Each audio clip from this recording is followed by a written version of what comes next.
এই দেখো বাড়িতে কত, এই তো বড় বড় 2 আঁটি পুঁই শাক, অনেকগুলো শাক। কার কার পুঁই শাক থেকে ভালো লাগে একটু কমেন্টে আমাকে জানাবে। তো আমার ভালো লাগে কিন্তু অনেকটাই শাক।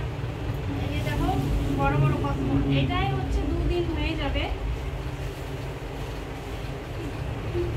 2 দিন হয়ে যাবে। এখানে যে আছে এর হাফ একদিন হবে আর এটা আরেকদিন হাফ হবে।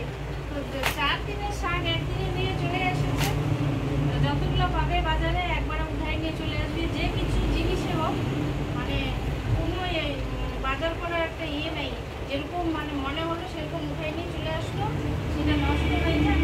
আর যে গাড়ি চলতেছে রাস্তায় কিছু বলারও নেই, যতগুলো পাবে মন চাবে ততগুলো নিয়ে চলে আসবে। খাইতে পারি আর না পারি জিনিসগুলো নষ্ট। তো এখন রান্না বসিয়ে দিচ্ছি। আর আমাদের বাড়িতে একটা জিনিস দেখাচ্ছি, 1 কেজি লঙ্কা, 1 কেজি লঙ্কা থেকে এত লঙ্কা খাওয়া আমাদের আমাদের মতো লঙ্কা, এই 4 জনের লঙ্কা, 4 জনের বাজার করতে গেলে হাফ কেজি লঙ্কা কিনতে গেলে মানুষ বলে কি এত লঙ্কা কি করবি জিজ্ঞেস করে। আর আগের দিন আনছে হাফ কেজি লঙ্কা, পরের দিন আনছে হাফ কেজি লঙ্কা, ভুলে গিয়েছে, তারপরের দিন আবার নিয়ে চলে এসেছে। হয়ে গেছে 1 কেজি লঙ্কা। 1 কেজি লঙ্কা এগুলো এখন কতটুকু ছিল জানি না। তারপর আরেকটা জিনিস দেখাচ্ছি, এটাও ভুলে গেছি। এরকম 4টে আঁটি নিয়ে চলে আসছে কচুরলতি। 2টা হলেই কিন্তু ফাটাফাটি, একটা হলেও হয়ে চলে যায়। 4টা নিয়ে এসছে, এরকম আমাদের বাড়ির বাজার।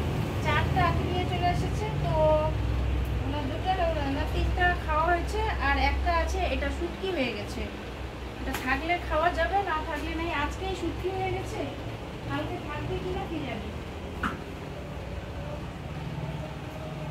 আজকে হবে মাছের ঝোল গাঠি কচু দিয়ে।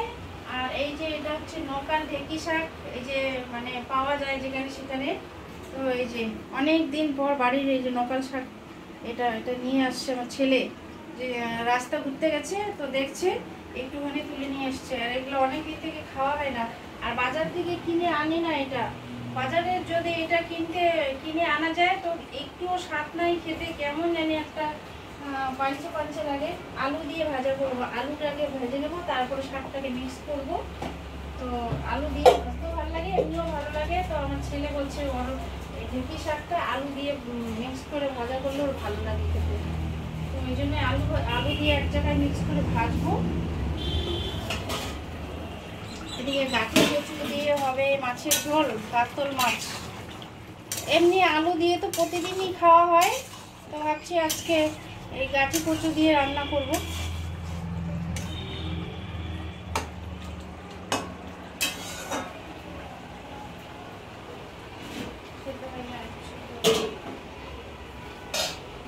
আর যে বৃষ্টি পড়ছে, সমানে বৃষ্টি হয়ে যাচ্ছে, বৃষ্টি এক না করে বৃষ্টি হচ্ছে। বৃষ্টির জন্য আর কি মানে কিছু সুবিধার মতো কিছু করা যায় না।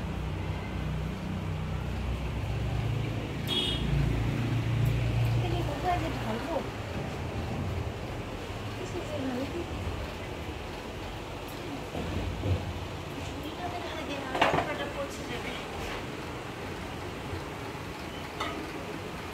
যদি কেউ কচুরলতি আর পুঁই শাক খেতে চাও তাহলে আমাদের বাড়ি চলে আসো, এটা পাঠিয়ে দিব। কচুরলতি আর পুঁই শাক, শসাটাও শুকিয়ে গেছে।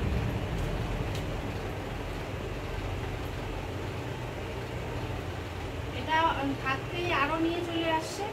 এটা মানে এই যে হলুদ হয়ে গেছে, পাকিয়ে গেছে। আনার সাথে সাথে টাটকা টাটকা খেলে ভালো লাগে সবজি। তো আগের দিন আনছিল, আবার পরের দিন নিয়ে আসছে, তো এই কটা মানে রয়ে গেছে, খাওয়া হয়নি। আর টমেটো যতগুলোই আনো, টমেটো নষ্ট হবে না। টমেটোটা হচ্ছে আমার খুব প্রিয় জিনিস, মানে যেখানে সেখানে টমেটো দিয়ে দিই আমি রান্নাতে। মানে মাছের ঝোল হোক বা ডাল, চচ্চড়ি, সব জায়গাতে আমি টমেটো দিয়ে দিই। আর কোনো সময় কী করি, টমেটোটা আবার পুড়িয়ে মাখা করি, বেশ ভালো লাগে খেতে। তো রান্না করি বন্ধুরা। আর বেশি বড় করছি না ভিডিওটা, কারণ হচ্ছে ভিডিও করে যে এডিট করব আর ভিডিওটা করব কি করে। রান্না করতে করতেই এখন সময় শেষ হয়ে যাবে, ভিডিও করার সময় মিলবে না। তো ভিডিওটা ওই জন্য আর এইখান থেকেই যতটুকু আছে এইখান থেকেই ভিডিওটা শেষ করছি। আর ভিডিওটা যদি ভালো লাগে তো সবাই সঙ্গে থেকো।